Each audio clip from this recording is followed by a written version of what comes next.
Thank you for tuning in to Faith Connection. Gracias por sintonizarnos en la conexión de fe. 谢谢你收看信心连结。 여러분 안녕하십니까? 믿음 커넥션과 함께 하셔서 감사합니다. 우리는 여러분이 이 방송을 통해서 하나님을 만나시기를 바랍니다.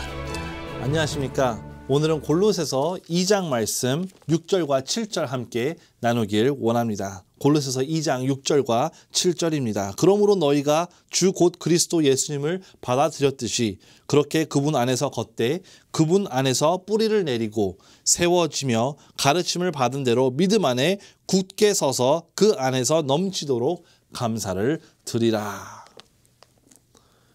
우리는 그리스도인으로서 주 안에서 견고히 서기를 여기서 강권을 받고 있습니다. 견고하다는 것은 무엇입니까? 쉽게 흔들리지 않는, 뿌리가 깊이 박힌, 어떠한 역경과 고난 속에서도 우리가 가져야 될 믿음의 종류는 바로 견고한 믿음일 것입니다.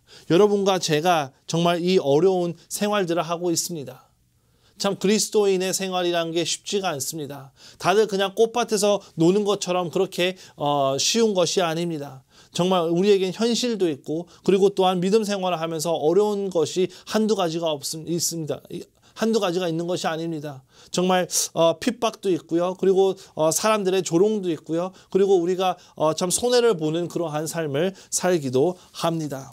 그래서 우리가 그럼에도 불구하고 하나님께서 우리가 정말 이 가르침을 받은 대로 믿음 안에서 굳게 서서 견고하라고 말씀을 하고 있는데 우리가 어떻게 견고한 삶을 살 수 있는지에 대해서 몇 가지를 함께 보기를 원합니다. 우리가 견고하게 믿음 생활을 하기 위해서 필요한 요소들, 첫 번째는 주님 안에서 우리가 다시 태어나야 합니다. 주님 안에서 다시 태어나야 합니다. 골로새서 2장 6절에 보니까 그러므로 너희가 주 곧 그리스도 예수님을 받아들였듯이 이렇게 이야기합니다. 견고한 믿음을 갖기 위한 가장 첫 번째 관문은 바로 그 믿음 자체가 있어야 합니다. 그냥 내가 어떤 것을 믿든 간에 믿는 것이 아니라 예수 그리스도를 믿는 그 믿음이 필요한 것입니다. 무엇에 대한 믿음입니까? 우리가 무언가를 믿으며 살아가고 있습니다. 의심을 하면서 믿는 둥 마는 둥 하기도 하고요. 아무런 의심 없이 철석같이 믿는 것도 있습니다. 하지만 내 마음이 견고하냐 마느냐를 말하는 것은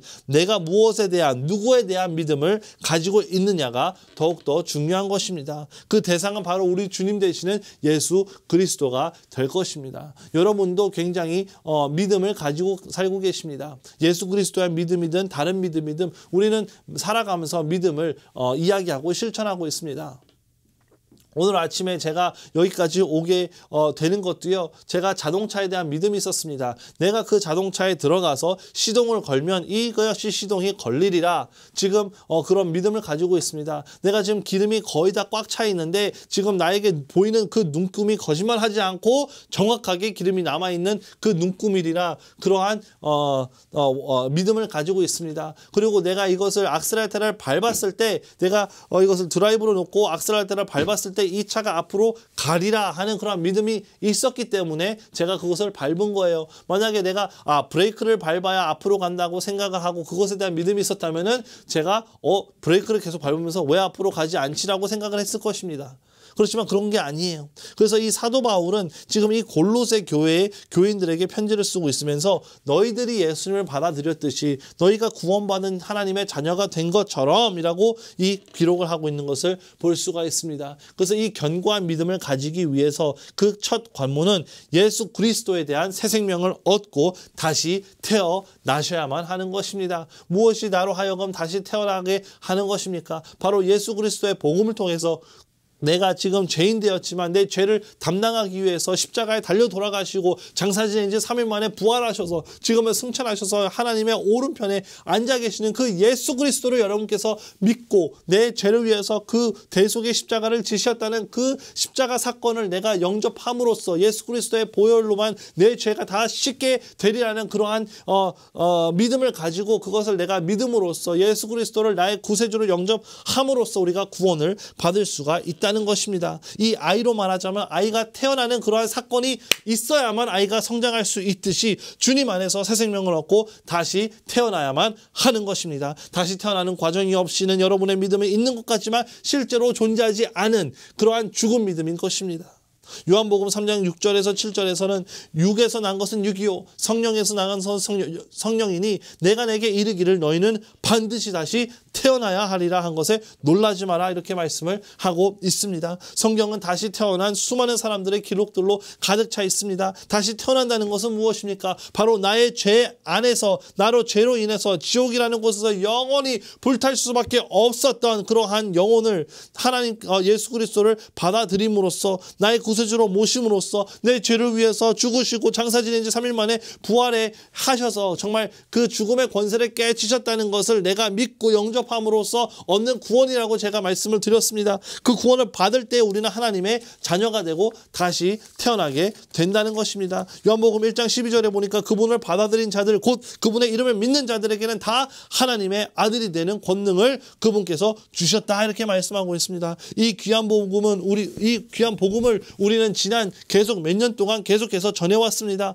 앞으로도 우리 교회가 이 복음을 통해 더욱더 많은 영혼들이 구원받고 주님 안에서 다시 태어나는 역사가 이루어지는 교회가 되길 바랍니다. 구원이 없이는 1원도 없고 10원도 없는 것입니다. 여러분 진정한 구원의 확신 없이 교회를 왔다 갔다 하고 종교 생활을 왔다 갔다 하는 사람들이 얼마나 많습니까? 굉장히 안타까운 일일 수밖에 없습니다. 혹시 이 가운데 내가 교회 생활을 하고 있습니다. 아니면 내가 지금 듣는 것에 내 인생 처음 들어보는 그런 구원에 대한 이야기입니다. 정확한 구원의 확신을 가지지 않고 계시는 분들이 계신다면 보라 오늘이 구원의 날이로다 주님께서 말씀하셨습니다. 로마서 10장 13절에 보니까 누구든지 주의 이름을 부르는 자마다 그 자는 구원을 받으리라 이렇게 말씀을 합니다. 내가 오늘 당장 이 세상을 마감해서 죽더라도 정말 내가 천국에 갈 수 있는 그러한 확신이 없으시다면 여러분께서는 견고한 믿음을 향해서 나아가는 그 첫든 주가 아직 제대로 끼워지지 않은 것입니다. 혹시 그런 분이 계신다면 오늘 주님 안에서 다시 태어나는 그러한 경험이 있으시기를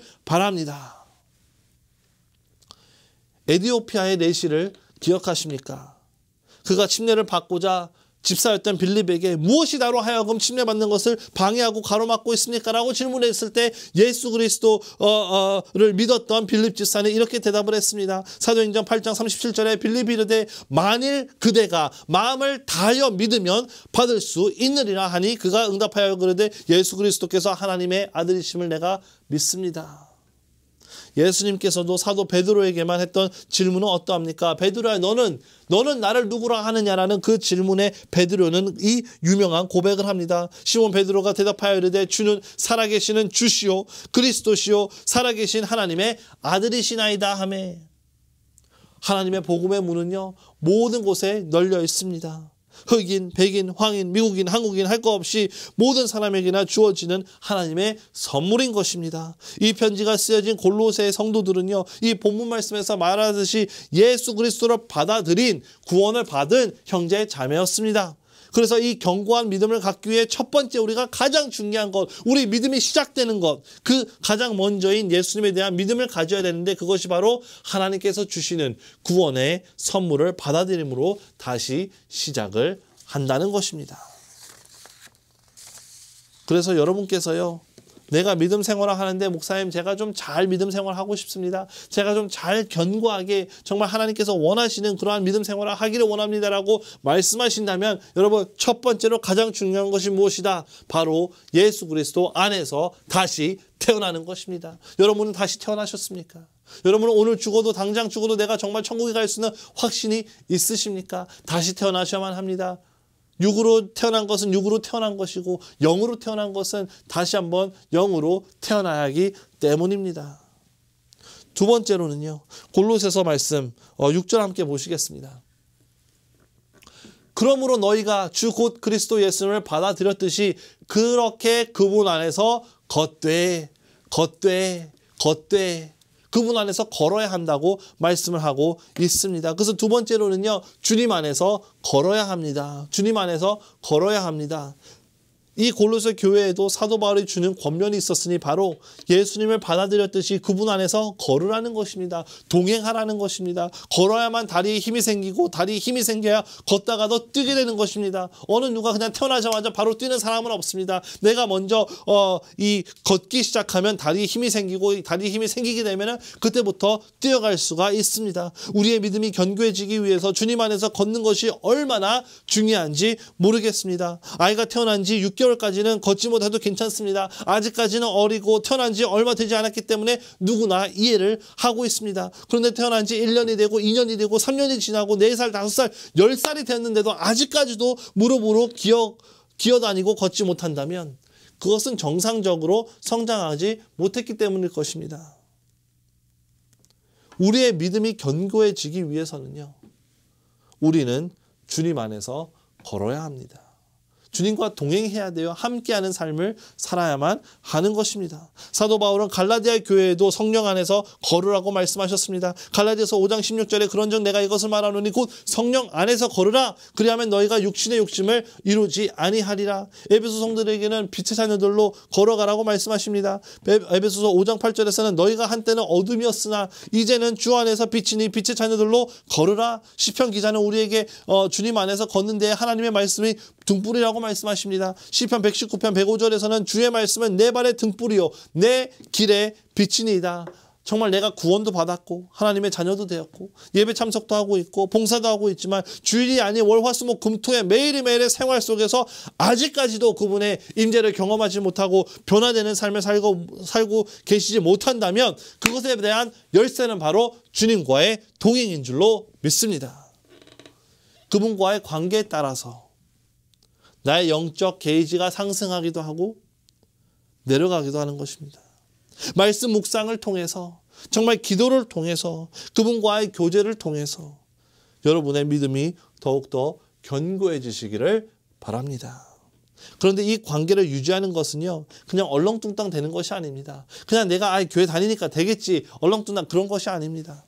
내 노력과 육신과의 싸움과 실제적인 내 헌신이 함께 해야만 우리는 주님과 제대로 걸을 수가 있습니다. 우리는 우리에게 소중한 관계에 시간을 투자하고 마음을 주고 공을 들이고 노력을 합니다.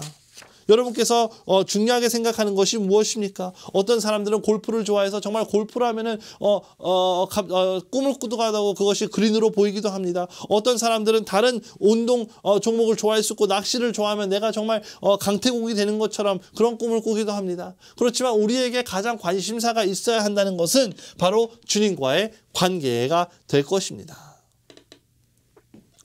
주님과 여러분의 관계는 어떠합니까? 함께 동행하고 계십니까? 함께 주님과 함께하고 계십니까? 그분 안에서 걷고 계십니까? 예수님을 더욱더 알아가고 닮아가며 함께 매일 걸으시는 여러분들이 되시기를 바랍니다. 세 번째로는요, 주님 안에서 우리가 다시 태어나야 되고 또한 주님과 동행해야 하지만 주님 안에서 뿌리를 내려지고 세워져야만 합니다. 7절 말씀 보니까 그분 안에서 뿌리를 내리고 세워지며 이렇게 말씀합니다. 뿌리가 없는 나무는 죽은 나무요 세워질 수 없는 나무입니다. 우리는 구원을 받고 하나님의 자녀가 된 그것에 만족하면 안 됩니다. 말씀을 읽고 기도하는 것은 그리스도인의 기본 생활인 것입니다. 그런데 단어도 안 배우고 문장도 안 배우고 그저 평생 ABC만 한다면 그 사람은 나이가 할아버지가 될지라도 언어적으로는 뿌리를 내리지 못한 미성숙한 사람인 것입니다. 우리가 주님 안에서 뿌리를 내리고 세워질 수 있는 방법은 오직 단 한 가지를 통해서입니다. 바로 불변하시고 살아계신 하나님의 말씀을 통한 것입니다. 기독교 서적도 도움이 되고 성도들 간의 교제도 도움이 되고 인터넷에 떠돌아다니는 유튜브 영상들도 간혹 도움이 될 수도 있습니다. 그렇지만 근본적으로 우리의 믿음의 뿌리를 내리게 하는 것은 살아계신 하나님의 말씀이라는 것입니다. 시편 19편 7절 8절은 주의 율법은 완전하여 혼을 회심시키고 주의 증언은 확실하여 단순한 자를 지혜롭게 하며 주의 법규들은 올라가서 마음을 기쁘게 하고 주의 명령은 순수하여 눈을 밝게 하는도다. 그렇습니다. 우리에게 주어진 하나님의 말씀이 내 삶의 기초가 되고 내 믿음의 기초가 되고 내 뿌리의 중심이 될 때 우리는 견고하고 흔들리지 않은 믿음을 가질 수가 있다는 것입니다. 하나님의 말씀은 어떠한 것입니까? 히브리서 4장 12절에 보니까 하나님의 말씀은 살아있고 권능이 있고 양달 날린 어떤 검보다도 예리하여 혼과 영과 및 관절과 골수들을 찔러 둘로 나누기까지 하고 또 마음의 생각과 의도를 분별하시는 분이다 이렇게 말씀합니다. 하나님의 말씀은 우리에게 분이라고 말씀하시는 것은 그것이 바로 인격체이기 때문입니다.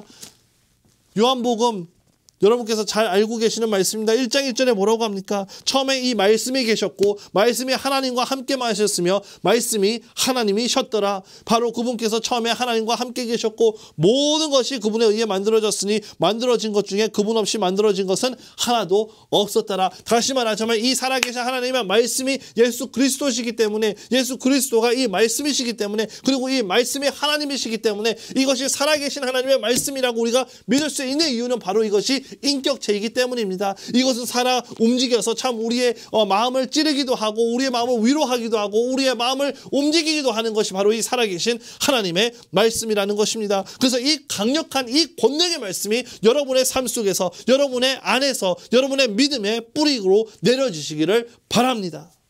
이 말씀에 기초한 믿음은요, 하나님의 방법이요, 하나님께서 기뻐하시는 것입니다. 예수님께서 믿음이 존재하긴 하나 뿌리를 내리지 못해서 바람이 휘날리는 그러한 연약한 믿음에 대해서 말씀을 하고 계신 것을 저희가 보게 되는 것입니다. 참 아쉽지만 많은 그리스도인들이 하나님의 말씀을 알고 하나님의 말씀을 듣고 하나님의 말씀을 접하지만 그 믿음이 뿌리를 내리지 못하는 이유가 바로 이 살아계신 하나님의 말씀이 우리 안에 거하지 않기 때문입니다. 마태복음 13장 20절에서 그러나 돌밭 속에 씨를 받은 자 곧 그 자는 말씀을 듣고 즉시 기쁨으로 그것을 받아들이나 속에 뿌리가 없어 잠시만 견디는 자니 말씀으로 인하여 환난이나 핍박이 일어나는 때에 그가 곧 실족하니라 말씀합니다. 실족한다 말씀합니다. 예수님이 이 비유에 나오는 돌밭 속에서 이 씨를 받은 자갈이 감정에 치우치고 상황에 치우치고 환경에 치우쳐서 믿음을 저버리는 실족하는 자와 같이 된다고 말씀을 하고 있습니다. 그래서 그렇게 되지 마시는 것을 여기서 강구를 하고 있는 것입니다. 참 인생의 큰 폭풍우 속에서도 주님을 의지하고 내가 가지고 있는 이 견고한 믿음 위에서 승리하시는 여러분과 제가 되길 바랍니다. 그것이 바로 우리를 향한 하나님의 뜻이요 우리가 마땅히 가져야 될 믿음의 자세라고 믿습니다. 하나님의 말씀.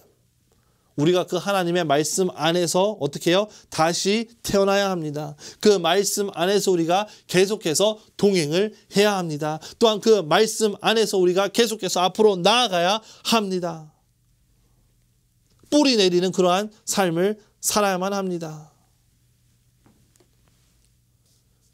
그렇지만 마지막으로 우리가 주님 안에서 감사하는 삶을 살아야 합니다.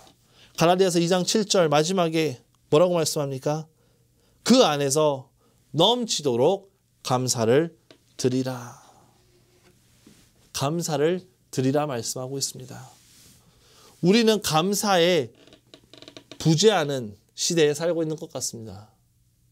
모든 게 다 뭐가 그렇게 마음에 안 드는지 그렇게 불평 불만이 많아요. 이것도 마음에 안 들고 저것도 마음에 안 들고 이것도 불평이고 저것도 불만이고 모든 것이 당연하고 모든 것이 나의 권리이고 모든 것이 마땅한 그러한 시대에 살고 있습니다. 그런데 사도 바울은 이 짤막한 권면을 하면서 주님 안에서 걷고 주님 안에서 뿌리를 내리고 세워지고 믿음 안에서 굳게 하고 마지막에 그 안에서 넘치도록 이 모든 것을 통해서 감사라고 말씀하고 있습니다. 어느 한 영혼이 구원을 받으면 그것은 감사해야 될 일입니다. 어느 한 영혼이 정말 주님 안에서 동행하고 있다면 그것은 감사해야 될 일입니다. 어느 한 영혼이 뿌리를 내리고 정말 견고하게 세워지는 것을 보면서 우리는 감사해야 되는 것입니다. 얼마나 많은 그렇게 감사할 것들이 이 교회 안에서 그리고 믿음 생활하는 이 지체들 안에서 많음에도 불구하고 우리는 얼마나 불평 생활을 하고 있습니까? 얼마나 남을 시기하며 헐뜯고 있습니까? 얼마나 네가 잘나네 내가 잘나네 하면서 왔다 갔다 하고 있습니까? 그럼에도 불구하고 하나님께서 우리를 통해서 원하시는 것은 우리가 주님 안에서 감사하는 삶을 사는 것이라는 것입니다. 탈무드에서는요, 혓바닥에 감사합니다라는 말을 버릇들이기 전에는 아무 말도 하지 말라고 말씀하고 있습니다. 역대상 16장 34절에 오 주께 감사하라. 그분은 선하시며 그분의 긍휼은 영원하도다 이렇게 말씀합니다. 여러분에게 호흡을 주신 분도 구원해 주신 분도 우리와 함께 동행해 주시는 분도 그분에게 그분의 말씀을 주신 분도 하나님이시지만 우리는 그분께 과연 감사하는 삶을 살고 있습니까? 혹시 뿌리를 내리는 데에 지식적으로는 아는데 내 삶이 바쁘고 어려운 가운데 그분에 대한 나의 감사함이 메마르고 있지는 않습니까? 골로새서 3장 17절에서는 또 너희가 말이나 행위로 무엇을 말하든지 모든 것을 주 예수님의 이름으로 하며 그분을 힘입어 하나님 곧 아버지께 감사를 드리라 이렇게 말씀을 하고 있습니다. 여러분은 감사하고 계십니까? 내 구원, 내 가정, 내 건강, 내 교회, 내 모든 것, 내 믿음의 견고함은 그 믿음에 대한 감사에 비례하게 되어 있습니다. 참 제가 제 삶을 돌아봐도요 참 감사합니다. 제가 6살 때 제게 복음을 전해주신 아버지 덕분에 제가 구원을 받았습니다. 내가 주 안에서 다시 태어나게 되었습니다. 그리고서 제가 성장을 하면서 방황하는 시절도 있었지만 하나님의 은혜로 하나님께 헌신하여서 참 하나님의 은혜로 하나님께서 불러주셔서 참 하나님의 은혜로 제가 오늘 이렇게 살아가고 있습니다. 모든 것이 주님 안에서 될 때 나의 믿음도 존재하고 믿음의 성장도 있고 믿음이 견고하게 뿌리 내려 흔들리지 않는 승리의 삶을 살 수가 있는 것입니다. 오늘 여러분께서 주님 안에서 행해야 될 것은 무엇입니까? 내가 구원받아 태어나긴 했으나 아직 걸음마를 떼고 계십니까? 뿌리 내리시길 바랍니다. 내가 지식적으로 뿌리를 내려 세워져는 있으나 마음속에 감사가 없으십니까? 첫사랑을 회복하시길 바랍니다. 여러분의 믿음이 오늘 어느 위치에 있던 어느 상황에 있건 확실한 건 한 가지는 여기 계신 한 분 한 분께서 하나님의 자녀로서 분명히 견고한 믿음을 가지셔야 된다는 것입니다. 그 견고한 믿음을 여러분은 가지고 계십니까? 여러분의 믿음은 어떠합니까?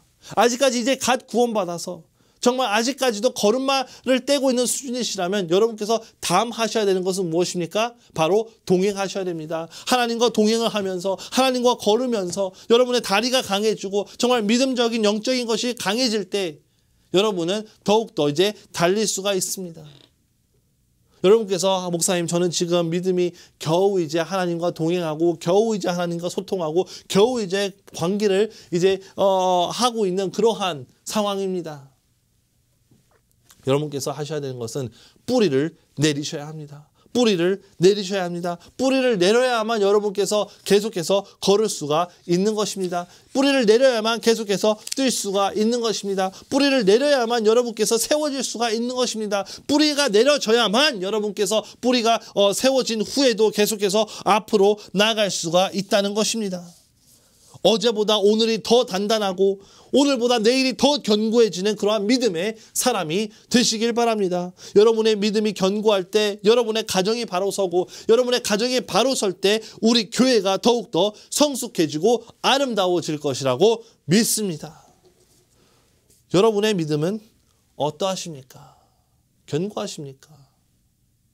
많은 그리스도인들이요 겨우 이제 구원받아서 겨우 걸음마를 뗐는데 계속해서 그가 평생을 그렇게만 살아갑니다. 교회만 왔다 갔다 왔다 갔다. 아이가 태어나긴 태어났습니다. 구원을 받기는 받았습니다. 그런데 아무런 성장이 없는 거예요. 주님과 동행하는 삶을 살지 않으면 뿌리는커녕 세워지기는커녕 감사는커녕 아무것도 할 수 없는 그러한 때에 오게 된다는 것입니다. 그렇지만 우리가 참 태어나서 걸음마를 띄고요. 걸음마를 띈 후에 그가 계속해서 뿌리를 내리고요. 뿌리가 내려져서 정말 움직이지 못하도록 할 때 계속해서 세워지게 되는 것입니다. 세워지고 난 후에는 어떤 일이 일어납니까? 그것이 계속해서 양분이 오고 계속해서 말씀이 먹여지고 계속해서 정말 하나님의 은혜가 채워지고 하다 보면은 거기서 무엇을 냅니까? 열매를 내게 되는 것입니다. 여러분께서 견고한 믿음을 가지는 가지는 마지막 종점의 목적은 바로 열매 맺는 삶을 위한 것입니다. 여러분께서 계속해서 살아가고 계속해서 정말 하나님의 말씀을 알아가고 계속해서 믿음 생활을 한들 우리에게 열매가 없으면 내가 왜 열매를 맺고 있지 못하는지에 대해서 고민을 하셔야 됩니다. 내가 왜 지금 열매를 맺고 있지 아니하나? 그러면 여러분께서 한번 점검을 해보시면 됩니다. 아, 내가 지금 세워져 있는가? 내가 지금 감사를 하고 있는가? 내가 지금 감사를 하고 있지 않는다면은 내가 왜 감사를 못하고 있는가? 내가 세워지지 않았기 때문입니다. 내가 왜 세워지지 않았는가 보면 내가 뿌리가 아직까지도 깊게 내려있지 않기 때문입니다. 그럼 내가 왜 뿌리를 내리지 못할까? 내가 믿음 생활 나름대로 한다고 하고 내가 직분도 있고 내가 여기저기서 봉사도 하고 내가 정말 주님을 사랑하고 한다고는 하는데 왜 뿌리를 세워지지 못할까? 그것은 여러분께서 물을 주다 안 주다 주다 안 주다 하는 그러한 농부 같기 때문입니다. 계속해서 이 정말 식물이 잘 자라고 뿌리를 내리려면은 매일같이 그렇게 케어가 필요함에도 불구하고 그것을 매일매일 주는 것이 아니라 우리가 그저 물을 줬다가 안 줬다. 줬다가 안 줬다. 다시 말해 하나님과 동행했다, 손 놓았다. 동행했다, 손 놓았다 하기 때문입니다. 여러분 그렇게 믿음 생활을 하셔서는 절대로 여러분께서 뿌리를 박아서 견고하게 하지 못하는 것을 여러분께서 아셔야만 합니다. 그래서 내가 구원받은 하나님의 자녀다. 아니 나는 아직도 그것조차 모르겠다. 내가 아직까지 정말 예수 그리스도를 만난 경험이 없다. 내가 구원받은 경험이 없다. 다시 태어나시길 바랍니다. 다시 태어난 후에 바로 해야 되는 것이 바로 내가 성경 말씀을 읽고 내가 기도를 하고 내가 예배 출석을 하고 내가 봉사하고 내가 기도하고 내가 이러고 섬김으로써 계속해서 주님과 동행하는 나와 주님의 그런 관계가 계속 회복되고 계속해서 성장하는 그런 것을 여러분께서 추구로 하셔야 되는 거예요. 그렇게 될 때 구원받은 자가 주님과 동행을 하게 되고 주님과 계속 동행하던 자가 이제는 다리에 힘도 생기고 이제는 내가 제대로 딱 하나님의 말씀 위에 견고하게 섰을 때 뿌리를 내리게 되고 뿌리가 내렸을 때 그 위에 세워지게 되는 것입니다. 그리고 세워진 것 후에 세워짐으로써 계속해서 우리는 그리스도인으로서의 열매를 맺을 수가 있다는 것입니다. 이것은 아무리 오래 믿음 생활을 한 분이나 아니면 지금 갓 복음 듣고 구원받은 새 신자나 아무런 관계가 없습니다. 나중에 예수님께서 정말 구름 타고 오실 날이 오실 것입니다. 그 전에 우리는 예수님을 만날 때 휴거라는 것을 통해서 정말 예수님께서 공중재림을 하실 때 우리는 모두 다 올라가서 예수님을 만나게 될 것입니다. 정말 그 예수님을 만나기 전에 우리의 믿음이 얼마나 견고해졌는가는 예수 그리스도를 만날 그 심판석에서 알게 될 것입니다. 여러분의 믿음이 오늘 어느 스테이지에 있는지 모르겠습니다. 지금 각 구원을 받았는지 아니면 지금 동행을 하고 있는 건지 아니면 지금 뿌리를 내렸는데 아직 세워지지 않았는지 세워졌는데 아직 열매를 맺고 못하는지 아니면 계속해서 열매를 맺는 그런 풍성한 삶을 살고 계신지 저는 알지 못합니다. 하지만 분명한 것은 우리 모든 그리스도인이 하나님의 말씀을 통해서 정말 살아계신 하나님의 말씀이 나를 통해서 일하실 때 그렇게만 우리의 믿음이 견고해질 수가 있다는 것입니다. 여러분께서 이 하나님의 말씀을 귀하게 생각하시고 이 귀한 하나님의 말씀을 통해서 더욱더 뿌리 내리고 견고해져서 하나님의 아름다운 열매를 통해 아름다운 간증이 되시는 그런 귀한 삶을 사시는 여러분들 되시길 바랍니다. 함께 기도하시겠습니다. 여러분 안녕하십니까? 믿음 커넥션과 함께 하셔서 감사합니다. 우리는 여러분이 이 방송을 통해서 하나님을 만나시기를 바랍니다.